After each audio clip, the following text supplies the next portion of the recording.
Hello everyone, my name is Vishakha Chauhan. I am working as Assistant Professor in Smriti College of Pharmaceutical Education, Indore. Welcome to the Pharma classes, and this is the Pharmaceutical Jurisprudence class.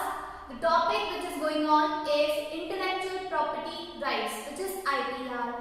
So let's continue. We have already studied the objective and various kind of IPR available. Now let's get into a bit detail to know more about these kind of IPRs. Let's begin. So the objective is to provide incentives to create and promote economic growth. This is the objective of IPR, that if a person who is having an intellect which he want to get patent, copyright or anything, then he or she must provide with some kind of incentives to create the kind of invention and to promote, like ज़्यादा से ज़्यादा लोग आपसे inspire हो और इसकी culture जो है वो काफी अच्छा ग्रोथ कर सके। इस वजह से हमको जो है इकोनॉमिक बेनिफिट भी मिलेगा, जो कंट्री को इकोनॉमिक ग्रोथ भी मिल सकती है। इस वजह से जो है आईपीआर के ऑब्जेक्टिव्स इस तरीके से क्लियर है।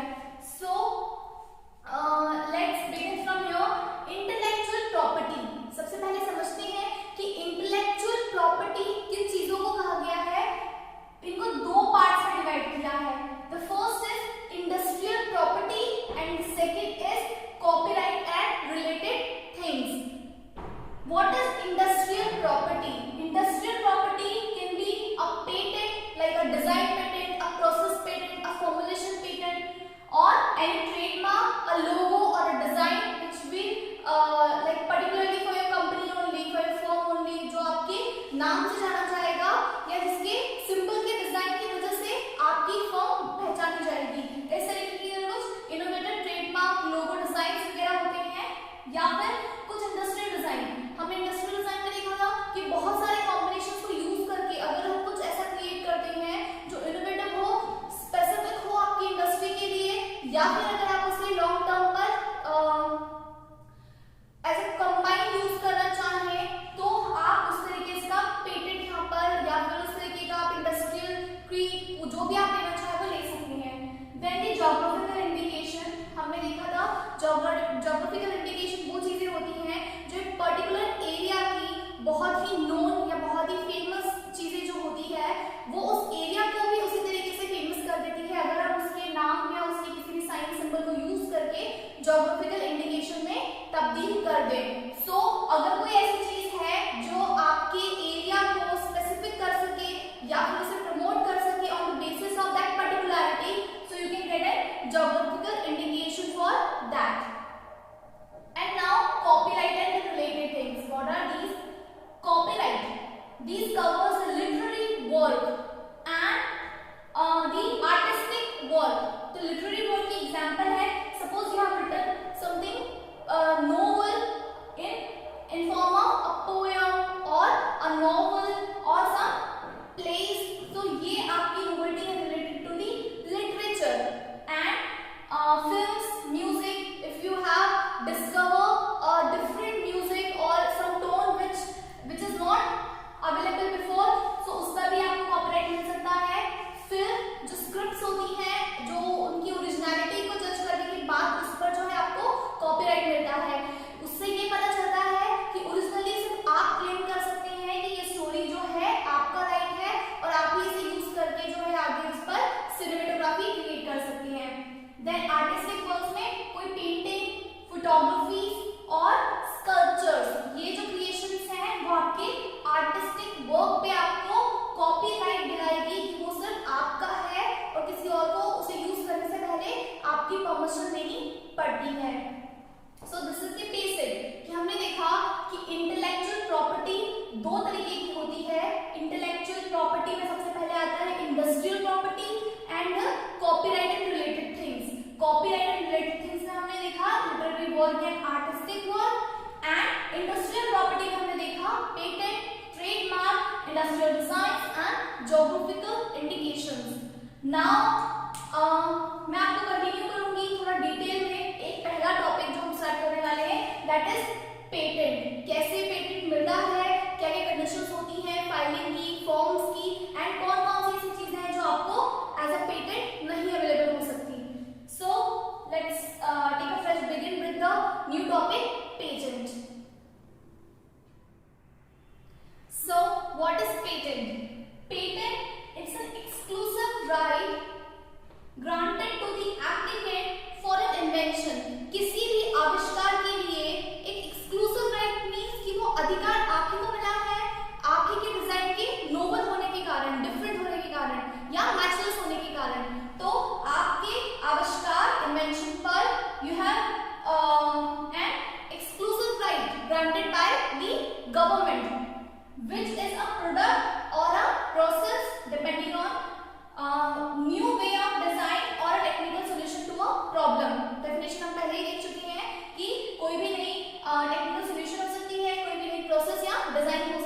वहां पर पब्लिकेशन उस लेवल पे जाता है, दैट मींस कि वो फर्स्ट स्टेप जो है क्रॉस कर चुका है। देन पब्लिकेशन के बाद ही ये प्रोसेस आती है कि अब आपका जो नंबर ऑफ पेटेंट एप्लीकेशन थी उसमें से पहला फिल्टर जो है आपने क्रॉस किया है, and now you are the one जिसकी एप्लीकेशन को हम एग्जामिनेशन प्रोसेस के लिए आगे कर सकते हैं। सिंपल आप समझिए, उसके बाद में आपको उसको थोड़ा डिटेल बताऊंगी कि किस तरीके से ये प्रोसेस जो है थोड़ा सा लेंथी होती है, काफी इसमें जो है डिमांड्स रहती है ऑथेंटिसिटी के लिए। एग्जामिनेशन के बाद विद इन 48 मंथ्स, आपको लगभग 48 months like 36 to 40 to 48 months एक कुछ ड्यूरेशन रहता है depending on the circumstances with your application. उसके हिसाब से आपको देन फिर जो है पेटेंट अप्रूवल के लिए कंफर्म किया जाता है। कंफर्म करने के बाद भी एक लास्ट स्टेप होती है ऑपोजिशन के लिए।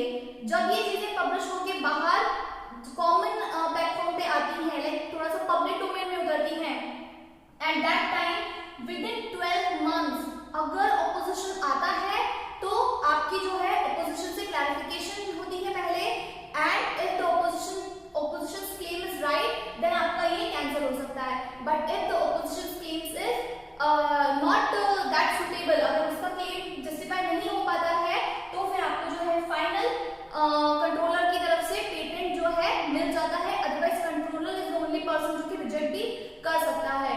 इसके लास्ट स्टेप ये है कि आपको कैसे पता चलेगा official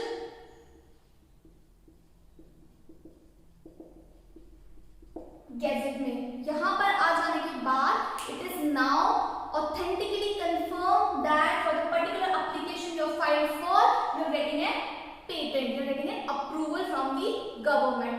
So this is the application, this is the process part.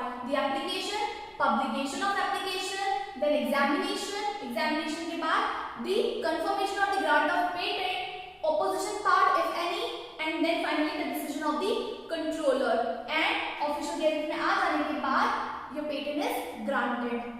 So थोड़ा सा डिटेल आपको मैं बताना चाहूंगी। उसके पहले मैं आपको कुछ फॉर्म्स बताती हूँ।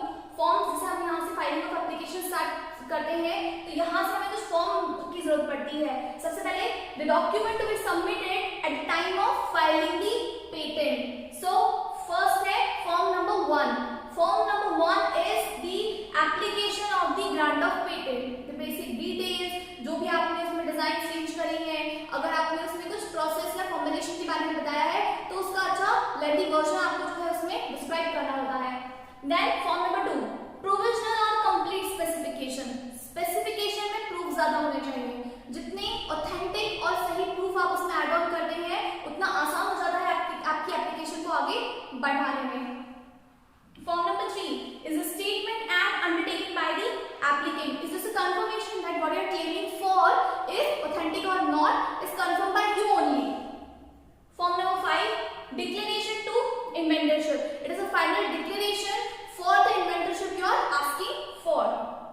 Form number 26 authorization of patent agent or any other person. If supposingly there is some person involved in like the patent agent or somebody or who is officially unofficially involved with your patent, then form number 26 is for that purpose.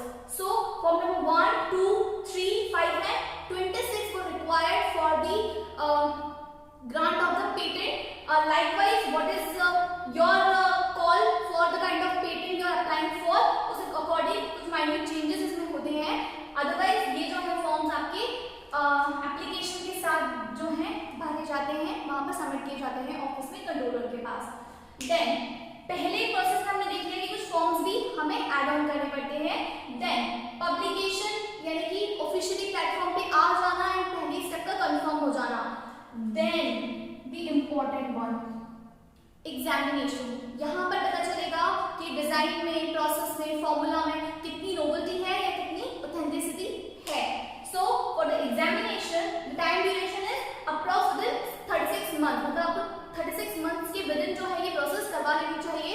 और you can ask for if the like matter is quite sensitive तो 6 months से 2 years के बीच में भी ये 6 months से 1 year में 6 months to 12 months के बीच में भी ये प्रोसेस जो है हो सकती है on the special demand by the controller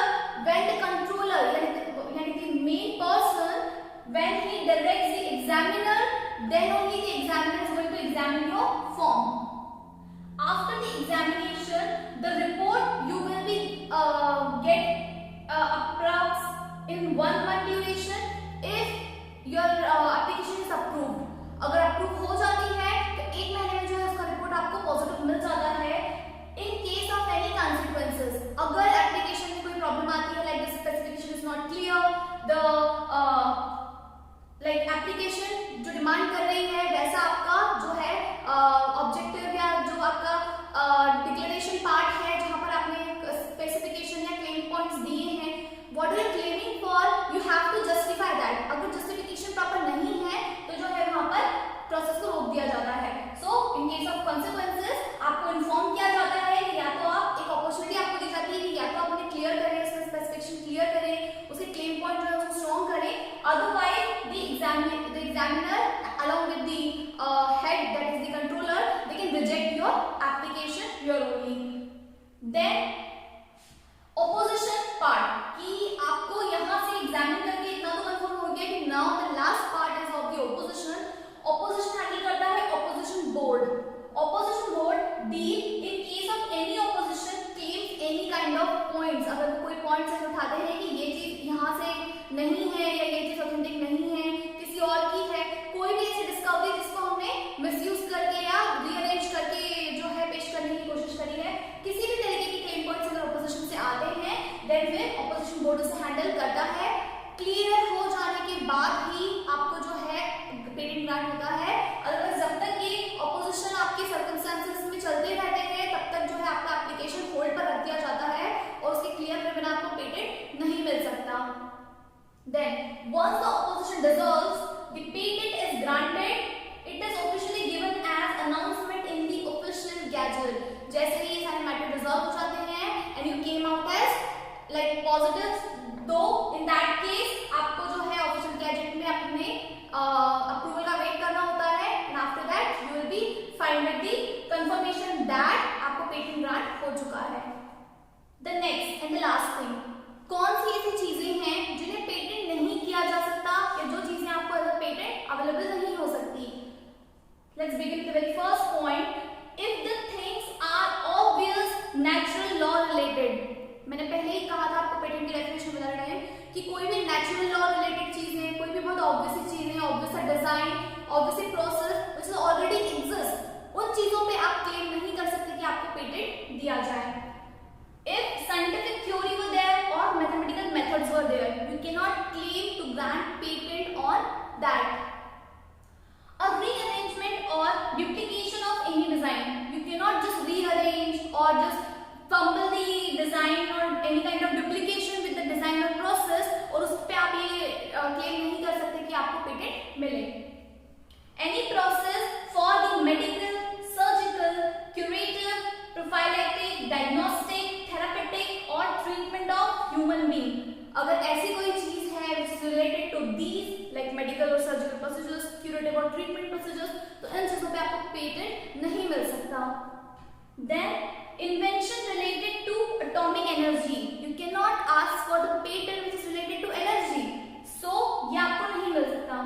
An invention which is in effect is traditional knowledge. अगर कोई ऐसी चीज है जिसमें ऑलरेडी हम ट्रेडिशनली मतलब ट्रेडिशनल से जो चीजें आई हैं, जो हमारे लिटरेचर में ऑलरेडी दी हुई हैं, ऐसी चीजों को आपको जस्ट आप आइडेंटिफाई करके लेकर आ जाते हैं कि ये कुछ न्यू है और मुझे इस पर पेटेंट चाहिए, देन वो जो है आपको ऑथेंटिकेट नहीं हो सकता या वो आपको नहीं मिल सकता. सो ऐसी चीजों को आप जो है ध्यान रखिएगा पेटेंट वो करते टाइम कि आपको ये चीजें जो है आपको पेटेंट में ऑब्स्टेकल क्रिएट कर सकती हैं. Otherwise, if you have strong claim points and if you have strong justification, you will get the patent.